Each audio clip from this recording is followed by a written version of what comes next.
Connecticut's #1 local news. This is Channel 3 Eyewitness News. Good morning, everyone. It is Tuesday, April 27th at 7 o'clock, and I'm Wendell. Here are today's top stories. We have breaking news from overnight. A standoff with police in Manchester is over this morning, and the suspect is due in court later today.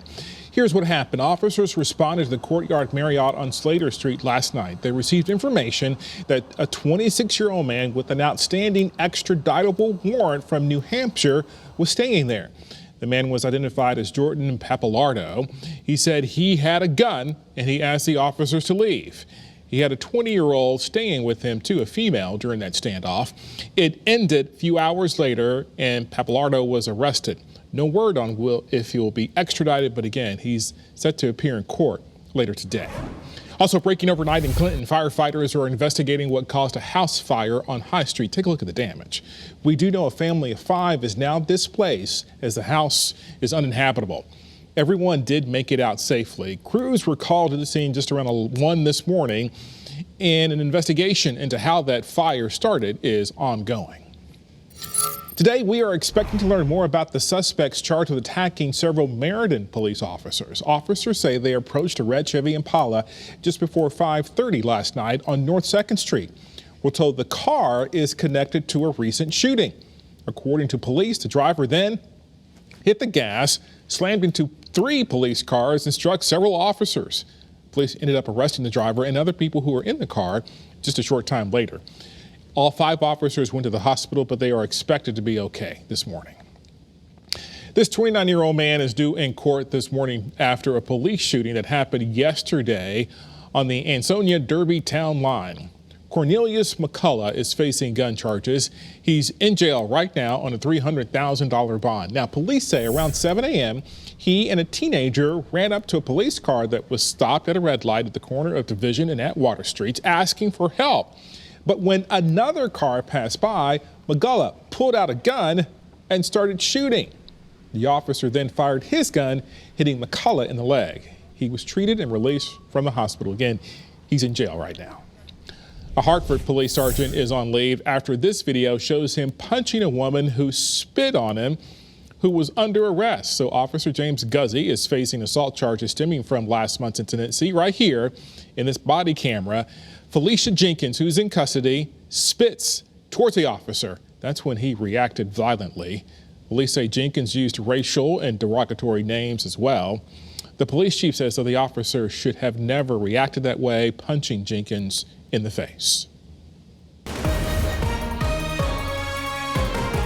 Hi, everybody. Good morning. 7:03. An absolutely gorgeous start this morning. I hope you had an opportunity to see some of the sunrise shots we had. Willington, this was sent in from Sharon. She said a friend of hers took this and she wanted to share it with us. And boy, I'm so glad you did.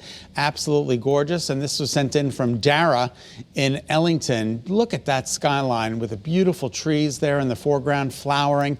Absolutely gorgeous. Thank you so much, Dara. We appreciate that. All right, our Channel 3 early warning dual pole radar showing a couple of scattered showers passing through the state. They're very light, very minimal, not having too much of an impact on us. You might have even seen a snowflake up in northwest Connecticut earlier this morning. But for the most part, this is moving out of the state, and we are expecting partly sunny skies as we move through the day today. There's a sliver of that sun in Old Saybrook. Good morning to you. We'll take you to Hartford right now, where the wind is out of the west-northwest at 5. That's a much lighter wind than where we were yesterday, and the temperatures are up a little bit from where we were yesterday too. So we're off and running with a pretty good start out there. I know it's mostly overcast, but at least it's better than it was yesterday. 47 degrees in New Haven. That's a good looking number. 42, the typical overnight low. All right, as we march through the day today, the temperatures will top out in the upper 60s, possibly some lower 70s in inland Connecticut. It will be a little bit cooler along the shoreline today due to an onshore breeze under partly sunny skies. There are the temperatures, 40 right now in Salisbury, that's the cool spot, to 47 in New Haven, that is the warm spot. And again, we are up anywhere from 2 to 4 degrees warmer than yesterday. The wind's light at this point, but just enough of a breeze out there to make some of the temperatures feel like they're in the mid to upper 30s, so you certainly need a jacket out there. There are those passing showers. They're making their way through the state, coming in from New York. Not a big deal, but we do want to bring them to your attention. And according to early warning futurecast, tomorrow's weather today, we do clear things out for this afternoon, so it should be partly sunny later on today. Now tonight, the clouds are back with us. There could be a passing shower overnight through very early tomorrow morning. And then tomorrow during the day is a partly cloudy day. It'll be downright warm tomorrow with temperatures pushing into the upper 70s, low 80s, with a chance for some scattered showers, maybe some thunderstorms tomorrow evening. And that's 7 o'clock. There goes those showers, possibly a thunderstorm, but it's wrapped up by about midnight, Wednesday night into Thursday. Now, Thursday is not a picnic either. We are expecting some rain Thursday. This is 6 a.m., mostly cloudy, and then here comes some showers. This is around noontime on Thursday. So scattered showers pushing through the state during the day on Thursday, and then more of the same for Friday. Sun and clouds today. It'll be a milder day than it was yesterday. And then your 7-day forecast includes 82 degrees tomorrow, chance for a late day shower or thunderstorm. Thursday looks a little bit wet with showers passing through the state, more of the same for Friday, maybe a thunderstorm, and then we dry it out, but it'll get cooler for the upcoming weekend and windy for Saturday. 62 on Saturday, 68 for Sunday. That's a check of your early warning forecast. 7:06. Wendell, we'll send it back to you. Scott, thank you. We'll want to update you now on the vaccine exemption bill State House lawmakers passed last week. Another marathon debate is expected to start in the Senate today. Governor Ned Lamont has already said he's going to sign this bill if it gets passed, but the bill is drawing a lot of attention and criticism from protesters. Activist Robert F. Kennedy Jr. and his supporters are expected to hold the rally outside the state capitol this morning in a last-ditch effort to fight the passage of this bill. If you have a loved one in a nursing home, you're going to be able to see them even more, and you don't have to leave your home.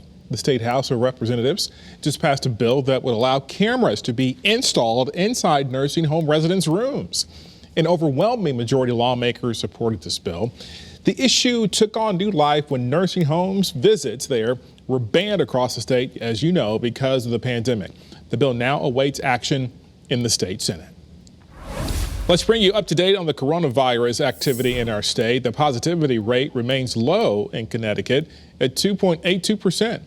But there were more deaths, 19 in fact. Hospitalizations, though, were down by 42.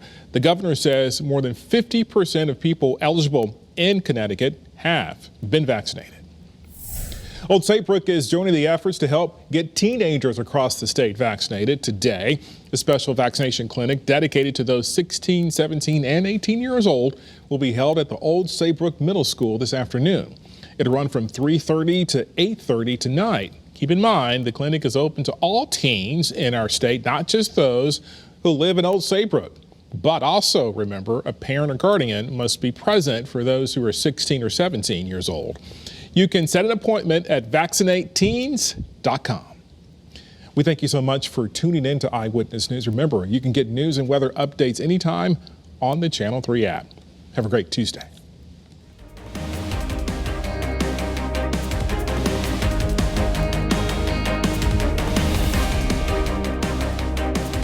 Thanks for watching Channel 3 Eyewitness News. Watch us live wherever you are on our mobile, on our streaming news app. And you can also watch us on Roku, Apple TV, and Fire TV.